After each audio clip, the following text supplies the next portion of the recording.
love is our best defense against death and fear of death.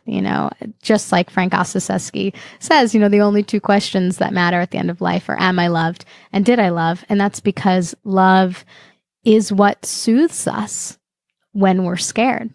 That's the only thing that really works.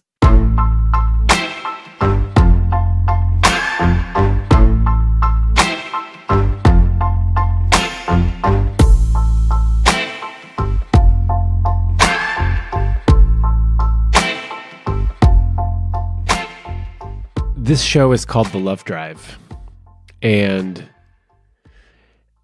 ever since I started doing this podcast in March, I feel like I have been doing a lot of episodes on sex, because sex is something that I have experience in.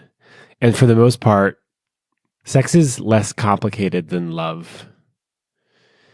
I feel like I have been shying away from talking about love because it's such a huge, mystical, complicated concept that we all sort of want. Like, we all want love.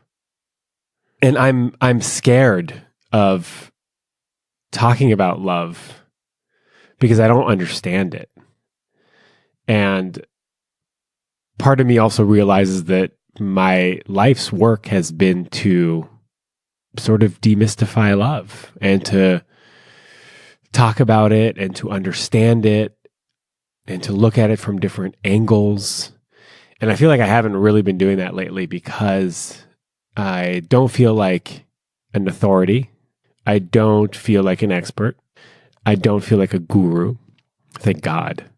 But I'm ready to dig in more, and I'm ready to explore this topic of love deeper and to get uncomfortable and to be curious about this thing that people have a really hard time describing. And actually, when I give free love advice and somebody asks me, like, what is love? I don't have an answer for it.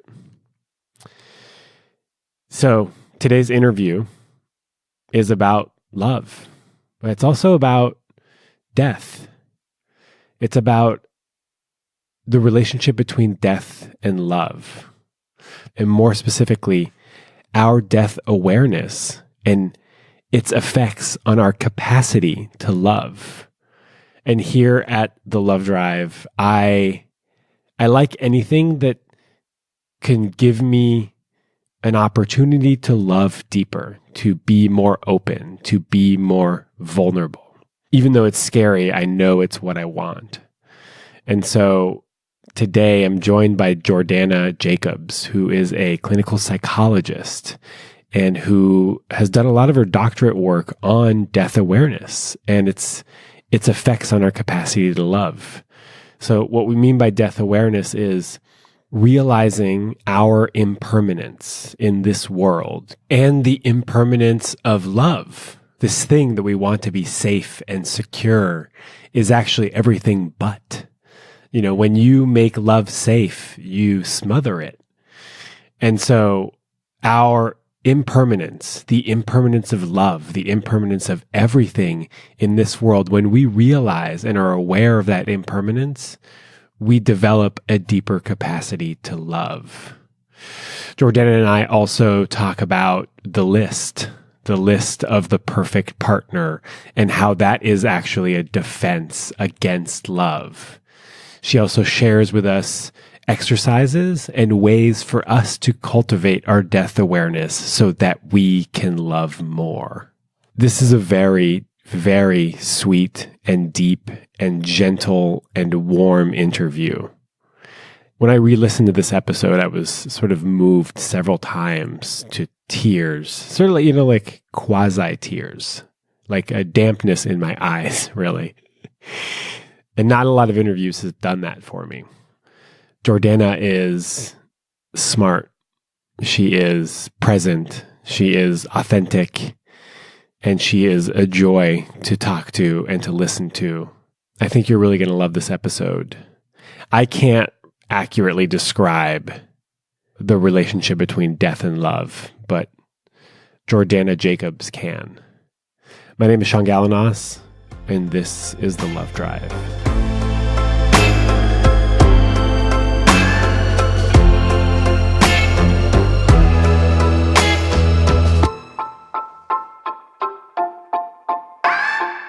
Jordana, could you introduce yourself, please? I'm Jordana Jacobs. I'm a clinical psychologist, and I study the relationship between love and death. When I tell people that I'm going to interview someone that studies the relationship between love and death, everybody gets really excited. And then they go, yeah, but what does that mean? Yeah. And so I'm wondering if maybe you could shed a little bit of light on that. Sure. It's complicated, but I think if I were to sum it up in as simplistic terms as I can, I would say that the more that we accept and incorporate transience into our lives, the more fully we're really able to love. Impermanence. Impermanence. Which is a really hard concept for me. Why is that? Well, to embody that means like really fully living in the present. That's right. Yeah. And I am not so great at doing that. Mm. I live a lot in the future and I live a little bit in the past. Mm-hmm. And it's hard for me to stay present. Yeah, I think it's a problem that the majority of people face. And it's really detrimental to how we love. A very good friend of mine recently said that love is presence. And when we are either in the past or in the future and living our lives that way, then we're not present. And that is where we can really embody and feel love. And the awareness of our impermanence, the awareness of death, does help bring the present moment into our consciousness in a very sharp and beautiful way. Yeah, if I don't think about death very often, Mm-hmm. but if I start to think about the fact that I could die at any moment, then it makes this very moment Right now. much more exciting and interesting. Right.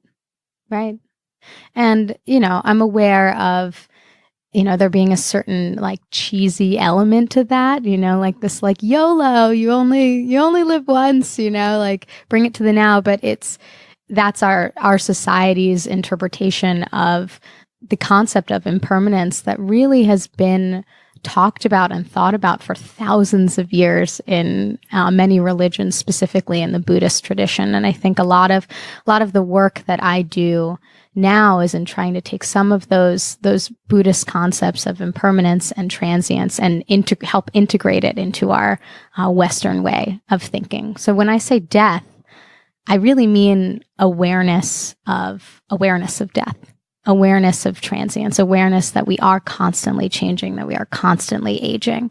And it's my belief, based on my doctoral research, as well as, a lot of theories that I've read and a lot of research that I've explored.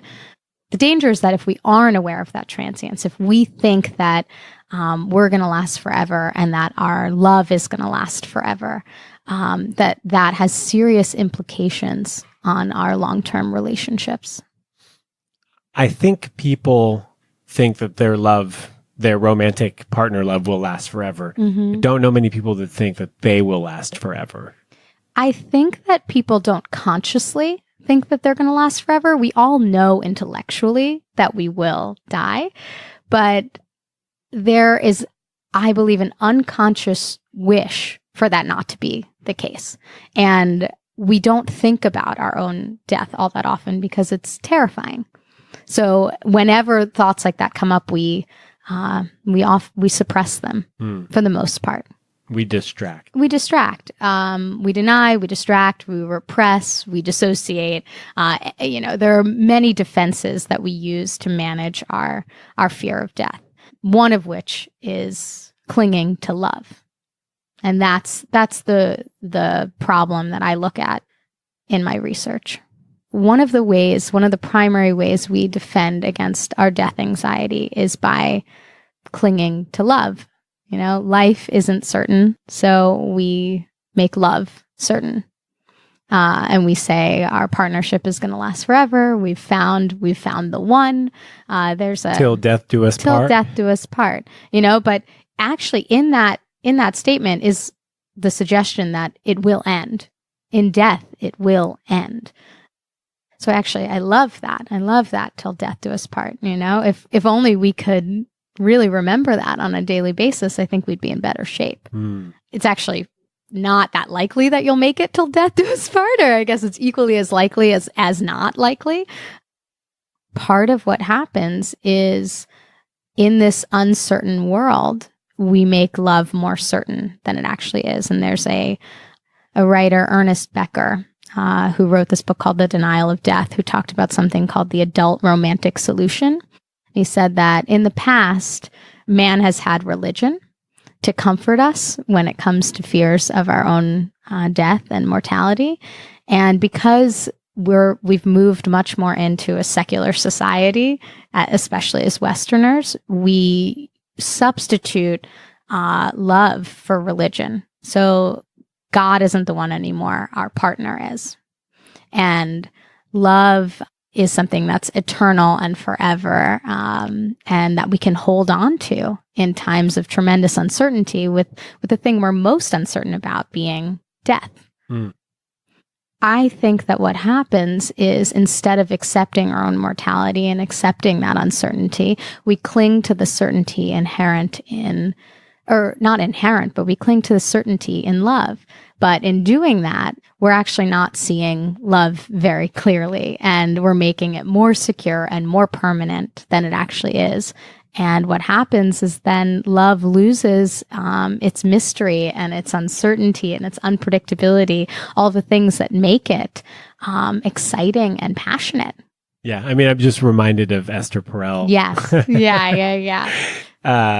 What is it? Fire needs air. Fire needs air. Yeah. Yeah. So a lot of the work that I've been doing is very much based on her concept that fire needs air, and that you need that like mystery, and you need that unpredictability and partnership in order for passion to thrive.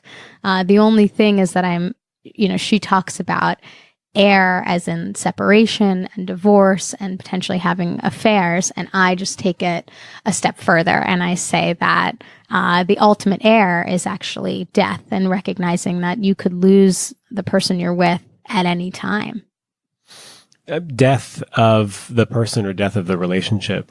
Yeah, or death of yourself. Or death of yourself. Right. But death of yourself feels less traumatic because you're not left in pain. Yeah, I think that's one way of looking at it. Another way of looking at it is that death of yourself is unfathomable to you. You have no concept of what that would be. On one hand, it's the scariest, and on the other hand, it means almost nothing. I tried to think about that this morning, actually. I mean, I thought about it a little bit. If I died today, would I be okay with that? It's a beautiful question to ask yourself. Yeah, I mean, it's sort of it's like, well, you're already dead, so it doesn't really matter. Mm-hmm. Well, like it depends on what you believe think happens after you die. That's true. I haven't thought about what I believe happens after I die, but I figure that this body expires, and maybe the soul expires also, and I'm okay with that, and I'm okay with what I've done so far. But, I guess one of the questions that came up while I was watching your talk is that someone, hold on, I might be able to actually tell who. It was the question that they asked people that were dying, the two most important questions at the end of life. And they were, am I loved and did I love? They weren't about the legacy that they left behind or how much money they accumulated. Right. And I have loved and I am loved. I mean, not in, like, I am still seeking that partner, that like special love. Right. The one. The eternal one. The amount of pressure that we put on that one. That's a lot of pressure. Tremendous. Enough pressure to maybe make them not want to be the one. It's Definitely. Absolutely. And it's the pressure, in my opinion, the unconscious pressure to save us from death. You know, it's not just the pressure of like marriage and partnership. That's all on the surface that we are maybe more consciously aware of, but unconsciously, it's the pressure for them to save us from death, which is a completely unrealistic ask. And I think really detrimental. How can they save us from death? By fulfilling our fantasy that our love will last forever, right, and that that's going to go on even once we die. Once we expire. Yeah. I realized only yesterday that I was falling so deeply and unconsciously into the same trap that I've been identifying in my research, which obviously always happens because it's me search, not research. But it like hit me in the conversation with a friend of mine named Zach Wolf, who really like helped me see it. I had to turn it around and saw it in myself, how in a time of uncertainty for me, it's a time of great transition for me, actually, in starting a practice and in sort of leaving behind academia and forging my own path. There's been a death of a former me. There's been a death of like a more childlike me into, I believe, more of a woman. And in that transition, which has been really scary, you know, because change is so constant, and there are little deaths that we're experiencing all the time. But this one felt like a bigger loss, you know, but also a tremendous gain. But I'm still sort of in the midst of it. And I, upon reflection, noticed how much I was clinging to the idea of love, to save me and to heal me in that time, and the amount of pressure I was putting on that. This all happened yesterday? Yeah. The realization sort of came to me yesterday that in the uncertainty that is occurring in my life right now, I was really clinging to the certainty, quote unquote, of love. And I think it's a very natural thing to do. It's actually, love is our best defense against death and fear of death. You know, just like Frank Ossieski says, you know, the only two questions that matter at the end of life are, am I loved and did I love? And that's because love is what soothes us when we're scared. That's the only thing that really works, you know, that and maybe like watching The Office on repeat. And a pint of ice cream. But that's all temporary. Right. Including love. Yeah, exactly. So it's very natural to look to love in times that we're scared, in times that we're uncertain, with the greatest uncertainty being around mortality. But we have to be aware when we go too far, when we're relying on it too heavily, and when that does ultimately put too much pressure on the other person to fulfill our own needs, right? It's much more a love based on attachment than a love based on really looking at the other person and really loving the other person for who they are. Right. And so it's much more based on us. What they're going to give us. Exactly. Yeah, I have a friend who recently I've been posting a lot about looking for the one, and how I have a list. You have a list. I have a list, yeah, and I'm actually distilling the list into values. I'm very curious about the list. People will really want to know about the list. Yeah. I've talked about the list before, but my friend also has a list, and he thinks that it's a block. It's a defense mechanism that is actually preventing him from meeting somebody. And he is concerned that he's actually not really looking for true partnership, but he's looking for a woman to come and save him. Yeah. From his pain, from his misery, from yes. the day-to-day boredom. Sounds like a wise friend. He is a wise man. You know, I would say that, as you asked me earlier, if I had a list, and at one point I did, but I do agree with your friend that it actually is more protective, and it's thinking about love in a way that I don't that I think is maybe detrimental again in this, like, how can somebody serve me? How can somebody fulfill my needs? Do they fulfill all of my needs? And then everything's going to be okay, rather than thinking about love as something that's much more other focused. I think if we really feel like many of our needs are taken care of, I mean, you probably know The Art of Loving by Eric Fromm. No. Oh, it's a phenomenal book. And he talks about what he calls a need-free love. That's the only kind of love that is more, it's a kind of love that's more genuine and more real. And it's when our needs have been met. And so we're actually able to give in a certain way. And I think at the base of all of it, if you were to look at your list, like these are all the conscious things you're looking for. And unconsciously, our greatest need is for somebody to make us feel better about the fact that we're going to die. And if we can fulfill that need in ourselves, if we can accept mortality, if we can accept that is inevitable and that no one's going to save us from that, we don't have to grasp in the same way that we would otherwise for somebody to fix that. It's not possible for it to be fixed. It's going to happen no matter what. So we just accept the fact that we're going to die, and then we will find the love of our life. I think that we'll be able to love in a way that is much more giving, much more rich, and much more other focused. Mm.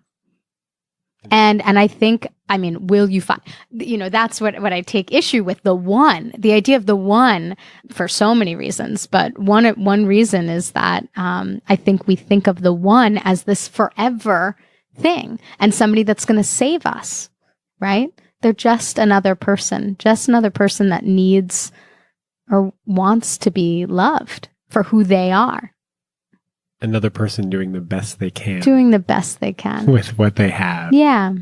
I'm reminded of a quote that I'm going to pull up because it's very relevant to, it was about the list. It was about that we're not actually looking for someone who is a rock climber, who likes camping, right, who is funny, who is smart, all that stuff. We're looking for someone that we can be safe with. Absolutely. We're actually looking for safety. But we're looking for excitement as well. Safety is just that, this is again an Esther Perelism, but we need to balance the safety and security with the passion and excitement and unpredictability. If we have too much of one or too much of the other, we're in trouble. So what do we do?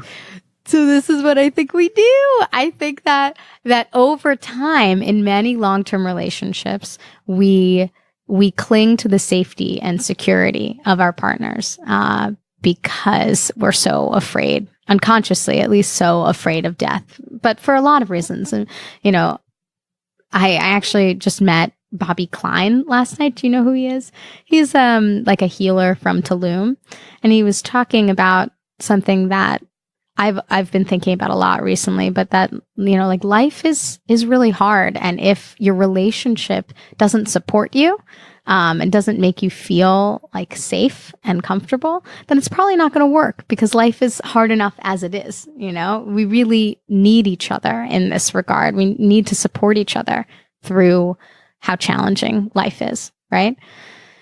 But what happens is I think we rely too heavily on that support and that security, and we sort of suck out some of the passion and excitement in our partnerships because that unpredictability can be scary. It can threaten to ruin the very stability that you've come to rely on. That makes me sad because I just think of me not having someone that I can lean on. Well, that's why I think it's a balance, and I think one of the ways to create that balance in partnership, when you find yourself in a situation where you're leaning too much or you feel like there's so much security and you feel like you really have that person, sort of again, an Esther Perelism. You can't think that you have them. You need to remember that they're on lease. Yeah. One way to do that is to really incorporate transience and impermanence into your relationship and be aware of the fact that you're not always going to have them. And that even though you've created this sense of safety between the two of you, that is very important to like live and love. The other side of it is that it's not going to last forever and that it's not as safe or secure as you've made it seem. That's a risk that I don't think people spend a lot of time thinking about, is the fact that their partner could just walk out the door right at any moment because they're a person and they get to choose whatever is right for them. And sometimes that relationship isn't right anymore. Yeah. Yeah. And even if they're not going to do that, even if you're convinced they're not going to do that, which you can never really be convinced of, but people feel so solid and secure, they could still die. They could still die. They could still die. And you could still die, or something could happen that really sort of like threatens your mortality. And, I just read When Breath Becomes Air, which is about a neurosurgeon who got cancer. A lot of it is about his relationship with his wife. And his wife, in the epilogue, he ends up passing away. And his wife ended up saying that cancer was the best thing that ever happened to their marriage. And a lot of people, when they're reminded of their mortality and reminded that it's not going to last forever, there's this renewed sense of the preciousness of the love that you share. Last episode was all about cheating. Mm-hmm. I just kept on running into people that were having affairs. Mm-hmm. And so I did more reading by Esther Perel's stuff. Yeah. She's sort of a pivotal, quite an icon. Yeah, in this particular conversation. Totally. And most cheaters don't leave their relationship. Mm-hmm. Or when there's an act of infidelity, most people stick it out. And so she likes to say, okay, so this marriage is over. What would you like to do with your next marriage, the second marriage? Right. And so oftentimes a traumatic experience allows people to sort of refocus what's important in the relationship. Yeah. An experience of the threat of loss. Yeah. They got a taste of it. Yeah. A real taste. It's a near-death experience for a relationship. Yeah. Cheating. Okay, so now we know how death awareness can affect your ability to love. Mm-hmm. How do we get more death awareness? So there are a couple of ways that I would suggest. One is I offer a number of sort of like death awareness exercises. One, is something called a death prime. And a death prime is something that's used in the psychological literature to bring thoughts of death from your unconscious into your conscious awareness. It could be as simple as setting an alarm on your phone that says something every day to you. I mean, I had something that said, tomorrow is promised to no one. And it, came up as an alarm on my phone every day at 10 o'clock in the morning. Because if we're not pretty consistently making ourselves aware and conscious of impermanence, it's pretty easy to allow our defenses to push that away because it's scary. We tend to think that we have a long life. Yes. So we can go, I'll think about it later. Exactly. Until it's too late. Exactly. There's also an app called We Croak. Nice. That I don't think it's like a great app, but it does send you reminders 5 times a day that you're going to die. And it's based on this Bhutanese concept that we have to think about death 5 times a day in order to live fully. Mm. So you can do that. There's also, I think meditation is a really great way to access awareness of impermanence. A very simple meditation is one where you focus on every out breath as if it's your last. Oh, wow.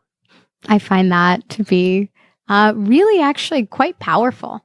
If you really sit and you really get into that space, I mean, it can be pretty scary. You have to be brave to do a lot of these things, actually. It's our greatest fear as human beings and we never talk about it. It's not public speaking? It's not public speaking. Really? I mean, that's consciously Okay. our greatest fear, but unconsciously, yeah, it's definitely mortality. Wow. Yeah. Are there people that are just less scared? Yes, but I think those are the people that are quote unquote less scared either never don't think about it and are so well defended against their anxiety That's me, by the way. that they're not afraid, quote unquote. And it manifests in probably a lot of ways. There, one might be this like fascination with love that you have. Who says who? And what about risk? And the one, yeah. Because that is, as I've mentioned, like one of our prime ways of defending against death. I mean, it sounds like you've made quite a career out of it and made sort of part of your life really dedicated to this not only the search for the one, but also a quest to understand love. Sure. But there are other ways we defend against death. Which we can get into. We'll get into it after we go through keep going the list. So death awareness. So death awareness. So their meditations, for me, probably the most powerful way to sort of understand my own impermanence experientially, because I just spent a lot of time talking about this intellectually, but really feeling it is very different. And I personally haven't had any near-death experiences, but in doing silent 10-day Vipassana meditation retreats. Have you ever heard of those? Yeah, I just had to get off of a list I was on a wait list for one in Montreal. Oh, really? Yeah, but luckily, thank God for me, I've had another commitment come up that preventing me from doing a Vipassana. But you're thinking about doing it. I'm thinking about it, and it's terrifying. It's terrifying. Yes, it's terrifying. Why? I think it's as close as we get, as I've ever gotten to the psychic experience of death. It's complete silence, pretty much complete isolation. I mean, you're around people, but you're not communicating. You're not even really supposed to look people in the eye. Yeah. So, I mean, you're saying like maybe I'm not so afraid of death, but you're terrified of Vipassana. I think you're probably terrified of Vipassana for similar reasons. Quite possibly. Or I just don't want to be with my thoughts for 10 days. That's true too. I mean, that's true too. And my therapist and I talked about how I'm petrified of being bored or not engaged or entertained. Yeah. And to observe your mind in that state is terrifying, but also fascinating. There's an opening for Christmas, New Year's 10-day Vipassana. It sounds like a really challenging time to be at Vipassana. Do you think so? Because of connection and people and holidays? I've thought about doing one over the holidays, and I think that would be hard. But it depends on who you are.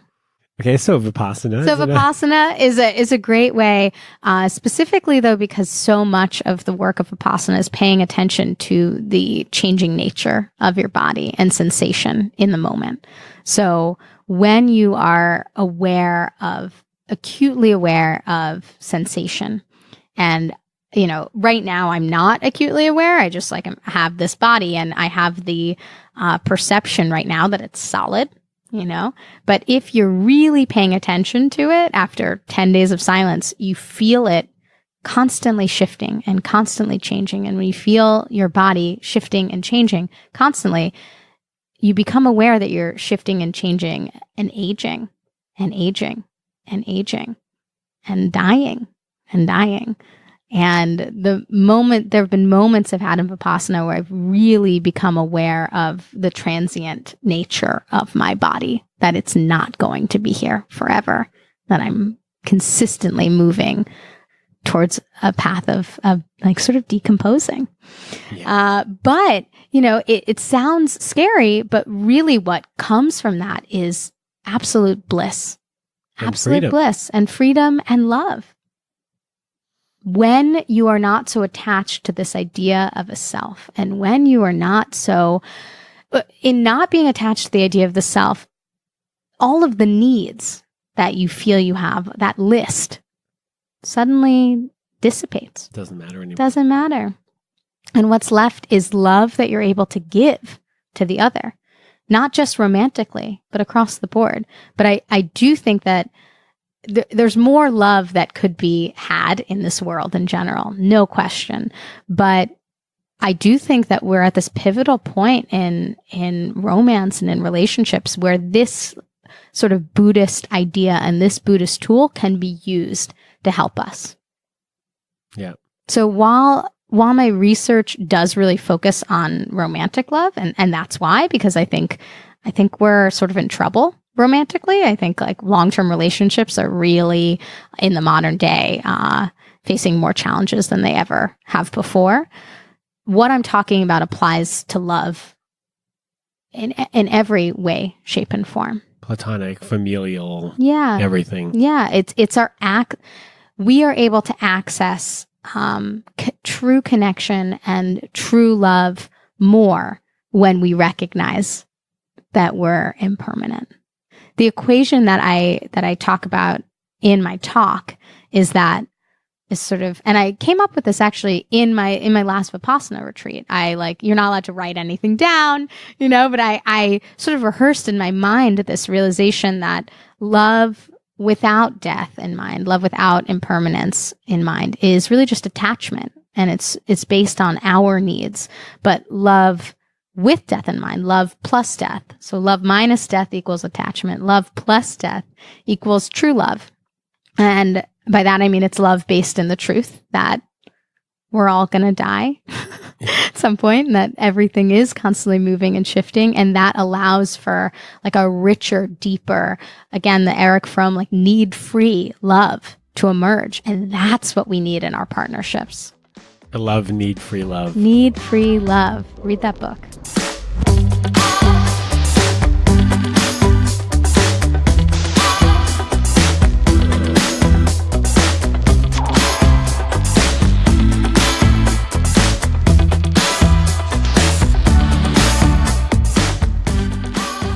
This is episode 31 of The Love Drive, which is pretty amazing. I've been putting out one episode since I started. I think there was just a few weeks where I didn't, and I took a break. And in those 31 episodes, guests have been recommending amazing books. And I read a lot of books, and I have, this is where I get a lot of my knowledge, where I get a lot of the inspiration for some of these interviews and the things that I talk about. And so I want to make those books available to you. So I have a page now on my website, which is going to be where I put all of the resources, all of the books, all of the recommendations, the courses, the meditations, all this stuff. I'm going to put it all on one page. So if you're interested, just go to thelovedrive.com. And there'll be a page there. By the time you listen to this episode, the page will be there. It'll probably be called Resources. Also, I just want to take a moment to thank you for being here for me, really. Your support means a lot to me. I know I say that at the end of every episode, but it really does. I'm a very critical person, and I try not to be critical of other people. And so oftentimes I just turn that criticism onto me, and it's hard sometimes. And what really makes a difference is when I hear from you. Whether you send me an email or a message on Instagram at The Love Drive, or an email to Sean@thelovedrive.com. That's SHAUN. Those messages really, they mean a lot, because this work is challenging, and I live alone, and I work from home with my dog. And that's it. I just wanted to thank you. So thank you. Back to the interview with Dr. Jordana Jacobs. We're talking about specifically things that you can do to cultivate your death awareness in order to love more deeply. My name is Sean Galanos, and this is The Love Drive.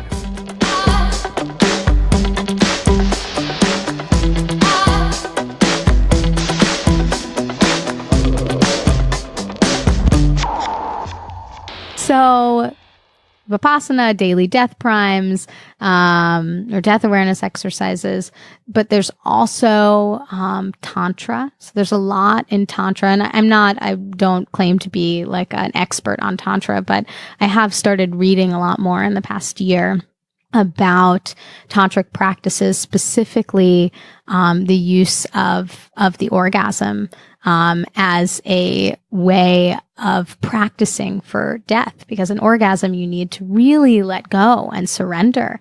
And that process of letting go and surrendering and like not holding on and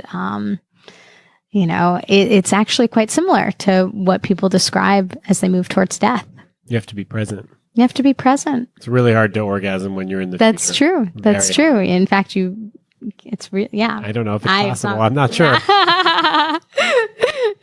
But yeah, absolutely. And there's the concept of orgasm being sort of like the closest thing that you can get to death without actually dying. Yeah. Yeah. Or psychedelics. So psychedelics is another pathway. Often in a psychedelic experience, you experience like the dissolution of the ego, and you experience like a sense of oneness. So basically, all of the things that I'm sort of talking about are practices that don't necessarily have to be related to death, right? But they have to be about letting go of the ego, letting go of this concept of the self that we've clung to so dearly. You don't have to go bungee jumping. No, but that actually probably would be effective too. Another book, Stealing Fire, talks a lot about near-death experiences as a way to really open you up, and that some thrill seekers, like with bungee jumping. Are you a thrill seeker? Yeah, rock climbing. Okay, yeah. So like that's probably on some level you sort of walking that line of safety and excitement, right? It's really scary sometimes. But it probably brings the present moment sharply to the forefront of your mind. There's nothing else you can do. I'm trying to not die. Exactly. I hope my mom doesn't listen to this episode. No, but I think that's real. That's a big reason why people do these extreme sports. It brings them to the now because you can't think about anything else. So fun. Not for me. So I'd prefer to do a 10-day silent meditation retreat than ever bungee jump or jump out of a plane or anything like that. That's not I like to push boundaries mentally. Right. That's scary to me. Yeah. I'd much rather we all have different vehicles. We all have different paths. But in the end, I think there's simultaneously the fear of death, but also an innate drive to understand our existence. Right? We're meaning-making creatures. We want to understand it and sort of come up against that great unknown. And I think that if we push ourselves just a little bit and just a little bit more and do it consciously, because I don't know if you were rock climbing or doing these things with awareness that there is probably a part of you that's doing it because you're curious about mortality. And have you been? Not until now. Right. So to start to do some of these things with that conscious awareness and to think about how it's pushing you and really integrate that into your practice, that could be for you one of the ways that you integrate death awareness into your life. I love that. I can just keep doing the thing totally that makes me happy. You just have to think about it, though. I have to be aware. Not make it, because the reality is so much of what we do, at least according to the research and according to the theory, is because we're afraid of death. We just don't think about it consciously. Yeah, there's a big movement to being more mindful. I feel like I do a lot of... To be more mindful. No, I just do a lot of mindless stuff. Uh-huh. And I'm trying to be more mindful. And I also know that awareness is, the first step to identifying a behavior that you want to change is, you have to be aware of the thing. Yeah. But I think that nowadays with social media, there's a lot of distraction. Yeah. Because life can be uncomfortable. Yeah. It's easier to just get to dive into my phone than it is to be in the present moment. That's right. Yeah. But it's really detrimental, and it shuts us down, and we're not as open or as aware, lovingly aware. We're not as lovingly aware when we hide from the pain of the truth that we will die, and not as lovingly aware as when we hide from pain at all. Yeah. We're all going to die. We're all going to die. We're all going to die. But if you think about it, even in this moment, I mean, we already sort of touched upon this, in this moment, in the connection between you and I right now, we're looking at each other. Very much so. this is not going to last forever. Your body is not going to last forever. My body is not going to last forever. We're at this moment right now. How crazy is that? It's pretty cool. It's a great moment. It's a great moment. And right? It's going to end. And it just ended. That moment just ended. But I have found, at least even in this moment, there's a certain charge and electricity that I feel when mortality is really brought up, and when you're not just talking about it intellectually, when you're really reflecting and feeling it. And when I've given talks in the past, and I do sort of an experiential exercise, I have a few of them that I do to help people really feel. One has to do with imagining. I have people lie down. One person lie down and one person sit up, and it's better if they don't know each other. And they hold hands. And I take you through a guided meditation where if you're lying down, you imagine that you're dying. And if you're sitting up, you imagine that somebody you love is dying. Either way, you're saying goodbye to someone you love. And, I wrote this meditation thinking I want people to be able to experience what I'm talking about, not just hear it, but not knowing the kind of effect it would really have. And people cry a lot. People leave and call their mom. It's a lot of like leaving and calling their moms. But most significantly, actually, is that in a room of 50 some odd people, however many are there, the room feels different. People are exponentially more present, exponentially more aware, and exponentially more connected with each other. People feel deeply connected with the person they do the exercise with. In fact, I had one person come out of it and ask the person out that they did it with, which to me is just more proof that being aware of mortality just makes us more connected and really want to love. I mean, that exercise to me seems like something that would make you feel very vulnerable. Yes.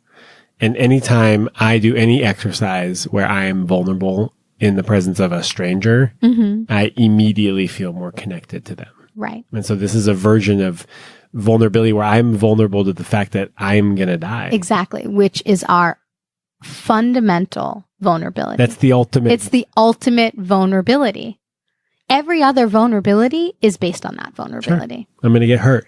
Yeah. You're going to leave me. Exactly. I'm going to lose this thing. Right. That's at base our fundamental vulnerability. And that's why we don't want to look at it, because it's the most vulnerable that we can be. But that's also why it's the key. The only other one that I would add is spending time with people that are sick or elderly. Which is something that is very uncomfortable. Very uncomfortable for you. For me. For you. And I'm assuming you were going to say for a lot of people. For a lot of people. It's there's a reason why we have old age homes. There's a reason why hospitals aren't warm and welcoming places. There's a quote by this novelist, John Fowles, who says that death is rather like a certain kind of lecturer. You don't really hear what's being said unless you're in the front row. And I love that quote for a lot of reasons. One of which is that I feel like the whole point of what I'm trying to do here is to get us to be in the front row before we're actually in the front row, to get us to see and learn those lessons now, rather than when you're 90 and then you're regretful about how you've lived your life, because we can do that now. We can be in the front row now, theoretically, at least emotionally. And what I think happens, though, is we're so afraid of being in the front row that the people that actually are in the front row, like people that are older and closer to death, or people that are sick and dying, we hide them away so that we don't have to face our own mortality. So, visit your grandparents. Visit your grandparents. Call them. It's really much more indicative of our own fears of mortality than anything else, that we aren't connected as young people to the older generation. This all hits too close. Do you not call your grandma? No, I do not. She called me on my birthday. I didn't call her back. You got to call your grandma. She lost her husband, who was in good health. He was the one who was caretaking for her. That's hard. And he just died like sort of suddenly of ALS. And she can't care for herself. And so now she's being put into a home. We're putting her into a home. And she lives in Montreal. I live in Montreal. And I don't visit because it makes me uncomfortable. Yeah. And she's scared. Yeah. She's scared of dying.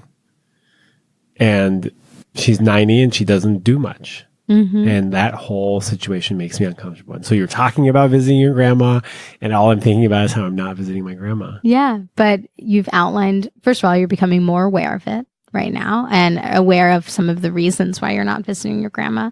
You know, it doesn't have to be something that you just feel guilty about. It can be a learning experience for you about your own fears of mortality and what that means, you know? It sounds like a great experience for me to get into. I mean, this is an opportunity. It is. It's an opportunity. I got rock climbing. And you got visiting your grandma. I got visiting my grandma. Right. So we all have different, that's what I'm saying. You know, I can provide like a list of things that we can do, but we all have different vehicles. And really, if we look deeply enough at a lot of the things that we're doing or not doing, they're probably in some way related to death anxiety. Amazing. That's one way of reducing your death anxiety. Well, you just gave us like 7 different ways of reducing death anxiety. Right. But I think you're right. And this is also a very Vipassana statement, but it's really about awareness. And then it's about equanimity. So becoming aware that this is what's going on and then observing it almost as if, it's from a distance in a way that you're fascinated by it instead of becoming like overwhelmed with guilt or overwhelmed with fear or, really looking at it and saying like, okay, now I'm aware. Fascinating. Right. Fascinating. And what is that showing me about myself? What is that showing me about the things that I need to continue to work through and integrate into my life? Not letting the feelings that come from it, being aware of the feelings that come from it, but not letting them overwhelm you to the point where you need to avoid them again. Right. Yeah. I mean, fear and guilt, not super useful. To me, not super useful. They can be if you use them as sort of like signposts, But if we let them overwhelm us, then they're not that useful. You're right. I had a therapist, God bless his soul. He's not dead. I just want God to bless his soul. His name is Dr. Jay Talkoff, and he is... Talkoff. Yeah. Interesting. I know. Yeah. I know. The reason I got sober when I got sober, sort of was a father figure for me for a while. I mean, we worked together for several years and provided that figure that I was looking for at the time. And I had anger issues, deep anger issues. In my family, whoever won the argument was who yelled the loudest. And I didn't know that anger was a spectrum.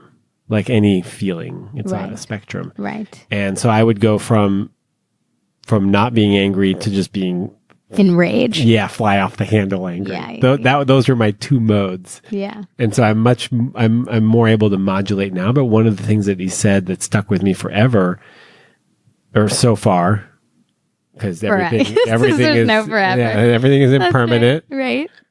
You're getting it. I'm getting it. It's working. Is how much anger and what do you do with it? Mm-hmm. Because I didn't have a choice before. I would just get enraged and then I would feed it and I would react. Right. And now I could look at how much of the anger am I feeling and what do I do with it? Do I sit with it? That's right. Do I write about it? Do I talk about it? Very equanimous. It's giving yourself the choice instead of reacting. Yeah. And then sometimes I react and I go, fuck. Right. Okay. Right. Forgive yourself. Yeah. You're human. We're doing the best we can with what we have. Right. And next time you can do it differently. Right. So part of what your wonderful therapist did was call all of that into your conscious awareness. So it was the way you were reacting was unconscious. It was just happening, right? And it was happening based on old patterns from your family, right? And so the same process is true of our death anxiety. I mean, we've inherited it from years and years and years of just being human because of our instinct for survival. Right. And so it's so deeply unconscious that the tool of bringing it from your unconscious to your conscious awareness, that's one major battle. And then the second battle is the choice, just like with your anger. It's then choosing to look at it and to integrate it and use it in a different way. How much and what do we do with it? Yeah, exactly. And I think that's different for everyone. You've done a lot of research. Mm-hmm. And you've done a lot of research, mm-hmm. especially on impermanence and the effect of death on love. And so I'd like to know, how has your capacity for love changed since you've been doing this work? Such a good question and such a hard one to answer. I think one of the things is that I don't have that list anymore. That list of, this is how that person needs to be to fulfill my needs. I do think that I feel much more open to loving and really focusing on the process of loving rather than being loved and like getting what I need from somebody else. And I find myself slipping into that space sometimes, the space of needing somebody to fulfill these needs. Like I think I did somewhat recently, but then I do feel like in this practice or in thinking about this more, I have different tools than what I used to have to shine awareness onto that process, bring it to light, and then choose to do it differently. So I think that's one thing. I think a lot of this process and this research for me and me search is in part to help inform me about how to be in a long-term relationship, which I haven't been in quite some time. I've actually been single for like almost 5 years, which is crazy. I think we have a lot in common. I've been single for a long time. I've been single since my mid-20s. And I've been really afraid to be with a partner for the long term for many reasons, but one of which is that I think it's really hard to maintain love and passion. And I'm deeply convinced that this is one of the keys, if not the key. But I'm not gonna say that, wholeheartedly. I don't know. I haven't done it yet, but I want to be well practiced in this. I want to really understand mortality and impermanence, so that when I am, in a loving romantic relationship after that first year and a half where, after the idealization phase of a relationship where it's not just all like passion, when you get to the real like heart of loving, and when life like gets really hard and when, that dilemma between safety and security versus excitement and passion really comes to a head, I want to be able to use these tools. You said that love takes hard work, and to delude ourselves into thinking otherwise is extremely detrimental, because the moment it inevitably does get hard, we disengage. And I've had 3 relationships that I think had the potential to be longer than they were. And I disengaged because I was scared, because I didn't want to do the work. So how can we do the work? How can we do the work?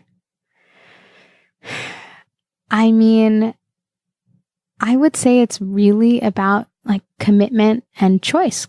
Commitment and choice to do the work. You're not going to do the work unless you want to do the work. Right. If you keep on searching for somebody with whom it's going to be less work. And I think that we have in our society, especially because of online dating, the illusion that there's always somebody else out there that could be better for us, right? And there's a lot of research on online dating. I did a small research project on online dating that was really highlighted the idea of choice overload and decision paralysis. You've read about all of this. I mean, I know about this in different contexts, but like, you know, they did the study of if you have only 6 jars of jam, it's much easier to decide, you know, and we have, if you're searching for the one, right? And that one has that unconscious pressure on them to fulfill all of our needs, including our need to be saved from death. The best jam. The best jam there ever was, you know, and there are literally, you know, thousands upon thousands of jams at our fingertips, you know, or people, we're really in trouble, you know, and the search can just go on and on.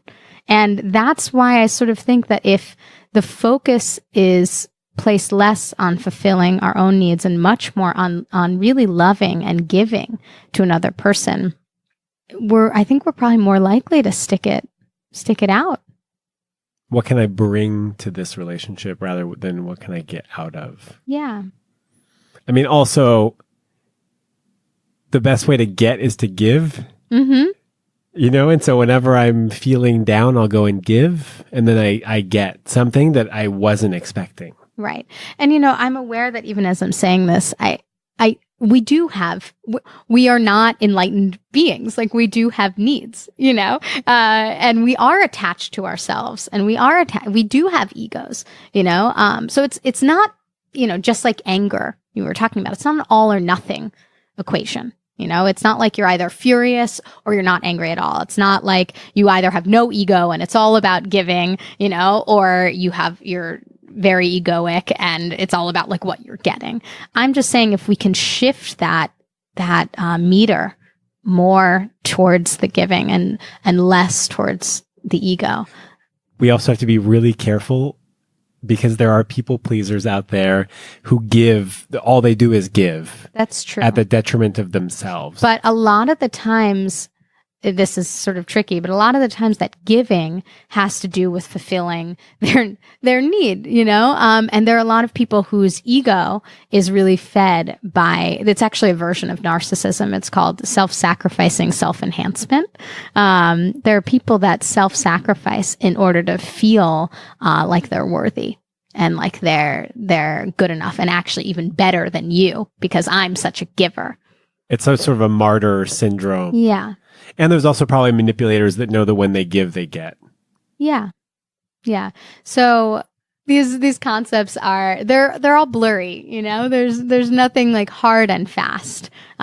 Or we wouldn't be having this conversation. Right. Right? Maybe get assessed. Yeah. Get assessed. Go get a psychological assessment. Or like me, interview experts in various domains. Right. And get quasi-free therapy sessions and coaching sessions out of the deal. It's pretty smart. It's pretty smart. Yeah, I built a good thing here. You did. I've got a good thing. It's working for you. What I would like to do is have more conversations with men. Yeah, is it mostly women? Yeah, because it's women that are that are having these conversations. Yeah. It's harder. That's true. I can't really think of any men to refer you to. Well, there's Alain de Botton. That's true. There's this other Sam Harris. Sam Harris. Not Ben at all. But does Sam Harris talk a lot about love? No, but he was talking about the awareness of death as the doorway into that way of being in the world. And I'm actually really quickly, what way of being in the world? The way of being in the world where each moment is precious and where you are aware of how much you love people and how much they love you. Then yeah, he does talk about it. He does, yeah. I guess he does. So Alain de Botton, we brought him up a couple times. Let's go there. A good partnership is not so much one between two healthy people. In brackets, there aren't many of these on the planet. Thank you, Alan. It's one between two demented people who have had the skill or luck to find a non-threatening, conscious accommodation between their relative insanities. Which Love him. Yeah, which is basically like find a crazy that you can be with. Absolutely. Be crazy together in a... What's key in that is an awareness of your crazy.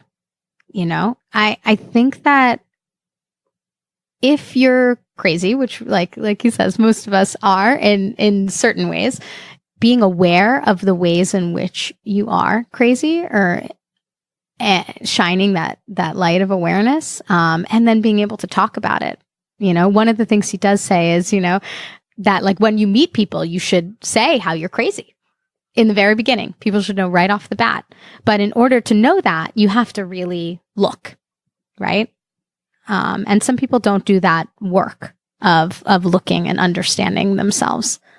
And I think underneath all the crazy, the thing that we don't really look at is our fear of mortality.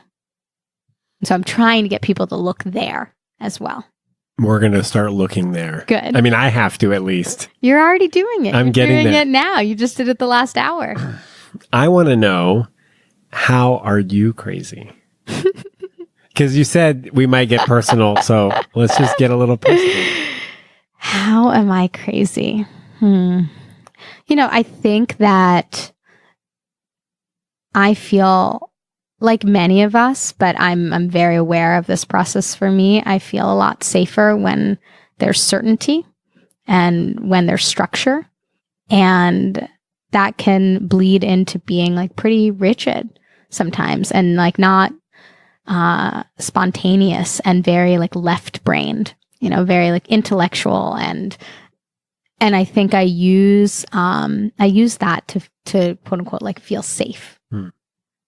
And the best experiences I've had in my life are when I can let go of that and just sort of live and be and experience my right brain and really feel, you know, because the downside of that rigidity is that there's less openness to really feel what you feel in the moment. So a lot of my emotional work is about like sort of letting go of that, just letting go in general and letting myself just be.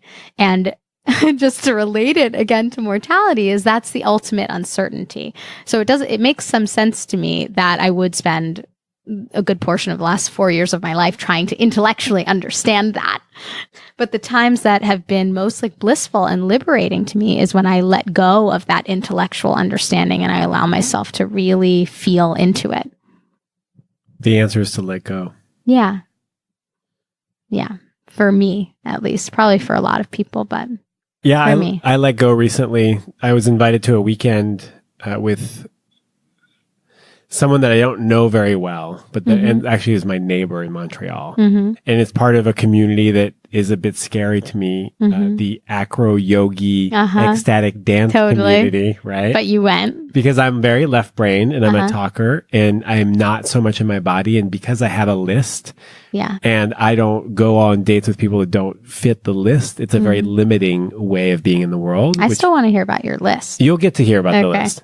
And that means that I'm like touch starved a little bit. Yeah. Because I'm not even, Me too. Yeah, I'm not just going on dates. Me too. I'm not allowing, because I thought that in order for me to really call in that special person, I had to just be open to them. And when I'm with somebody else, I'm not available. And so I was like, okay, I won't be with anybody else unless they're that, you know, unless they meet all of these criteria. Twin flame status. And anyways, I was invited to a weekend and I'd sort of forgotten about it. And I just asked if my dog could come and she said, I'll get back to you. And the day before she got back to me, I had kind of forgotten about it. And she goes, yeah, you can come. You can bring your dog. And I was like, well, you know, on Saturday I had plans to clean my house because I'm going to New York. And she was like, oh, okay. It sounds like you're busy. And then I left. I didn't say yes. And then I talked myself into it. I said, Sean, just fucking go. Yeah. Go. It's going to be fun. It'll be different. You're going to meet a lot of new people. Brave. And it's the unknown. We did a cacao ceremony. We did some ecstatic contact improv, which to me is like terrifying. There was a small acro yoga workshop, which was really fun. And it was amazing. I had such a great time. There was nude swimming. Wonderful. There was connecting with all sorts of people that I normally wouldn't connect with. So I also need to be spontaneous and to say yes and to let go of the rigidity of, I've been living alone since I'm 36 years old. I've been living alone since I was 22. And I just had a buddy spend the night a couple nights ago, and he was walking too loudly. And I asked him to walk a little, granted, I live on the 3rd floor.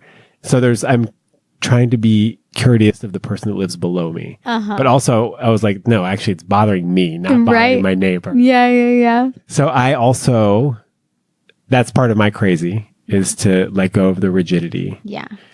And the list, which is also a form of rigidity. Absolutely. It's the most rigid. Yes. And to let go of unrealistic expectations of people. And of yourself. And wow. Not bad. Well, we have the expectations of other people that we have of ourselves. That resonates with me. That all of those things I feel as well.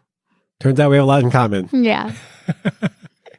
Okay, so I think we did great. Do you want the list? Yes, I want the list. You want it on record? I just want to know. I mean, it doesn't have to be on record, but I am just like curious. I bet it was probably pretty similar to my list. Well, the list is, rock climber, athletic, lean, camper. So you. Me. You. Me, yes. Open to being open. So not... Also you. Also me. Not open, just open to being open. Funny, smart, charming, that I can let loose. Like I can turn her loose in a party. And which I imagine you can do too. Turn me loose. Turn you loose at a party. Yeah. So I'm sort of asking you for it to highlight the fact that we have the expectations of other people that we have of ourselves, and that if your expectations of yourself are rigid, right? To a certain extent, very left-brained. So if you want to really, call in the one, and really sort of broaden your capacity to connect with somebody, you obviously need to change the way that you think about yourself. The lens through which you view yourself is the lens through which you view other people. So if you can start to work on having different expectations of yourself that aren't as rigid and that are much more open, then that will translate, and the list will change or completely disappear. I thought I was open. You're open to being open, and that's the next step, is to really be open. I wish people could just see my facial expressions throughout most of this interview. But do you hear what I'm saying? Yeah. You're open to being open, but you're not actually open. You're and I'm not saying that I'm any better, Right. I'm just saying that this is what I see. I think I'm probably open to being open too, and I'm working on being genuinely open. I'm so happy and a little concerned for my future at the same time. As I was talking about the list, I was also realizing that the person that I'm looking for is a lot like me. And that is something that I have experience with, right? As in, if I broaden the search to people that aren't like me, that introduces a lot of uncertainty in my life. Absolutely. That is terrifying. Yeah. And so if I have this list, then we can keep going on road trips, and the way I've been going on road trips, we can keep doing the things the way I've been doing them. Absolutely. And also, if you really met someone that was just like you, I mean, you're wonderful. But really, there's something to be said for the fact that, there is a degree of balance and opposite that does attract. So you're looking for yourself, and there's a sense of safety in looking for yourself. But often what we're drawn to, often what creates that passion and that spark, is someone that's different enough from who we are. has enough of an overlap, but different enough to make it exciting and to help us grow and to help us change. If you find somebody that's exactly like you, you're never going to grow and change. Boring. And it's going to be boring, which is one of your big fears of being bored, right? And I don't think you'll get maybe that safety and security, but you're not going to get that other side of the equation. You're not going to get that passion and excitement and unpredictability that happens when you have two fundamentally different people in the room. And I'll grow. Yeah. I think also why I'm single is because I know that I grow so much more in relationship, and it's just much easier not to grow until it hurts enough. Yeah. Until the fact that I'm not growing is actually painful. Yeah. And I'm being sort of left behind. Yeah. This is all a little too real for me. If I didn't know you, if there wasn't a conflict of interest and I lived in Manhattan, I think we would be working together. I think it would be good. Okay, so if you do live in Manhattan and you don't have a conflict of interest, where can we find you? You can find me on my website, which is jordanajacobsphd.com. You can contact me through there, or you can email me at drjordanajacobs@gmail.com.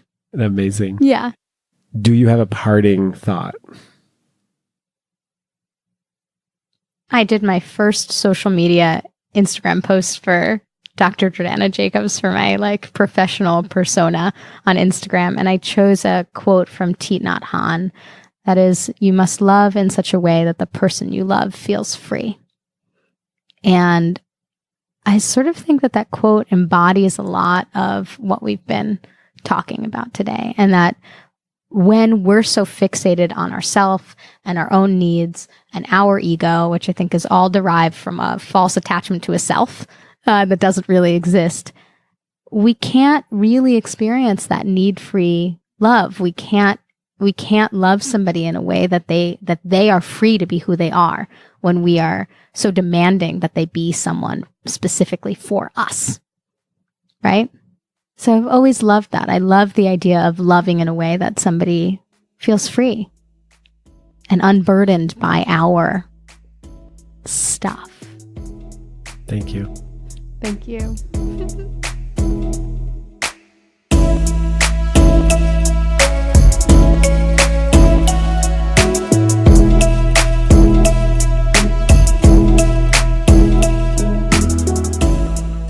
For a list of all the books and quotes mentioned in this episode, go to thelovedrive.com/EP31. EP is short for episode. The Love Drive is produced by me, Sean Galanos, with the help from Guilford Street Studios. We appreciate your support. If you like the show, actually, this would really mean a lot to me. If you like the show and you are an Apple user, please leave me a review on iTunes, either through your Apple Podcast app or on your computer on iTunes. Search for The Love Drive. There's a review button. You can leave a rating and you could leave a review. It would really mean a lot to me. Next week, we're back with more free love advice. But I don't have, I guess, a game plan to take it from I appreciate what you said and I think you're very smart. What's your LinkedIn to being do you want to grab a drink or grab coffee or something?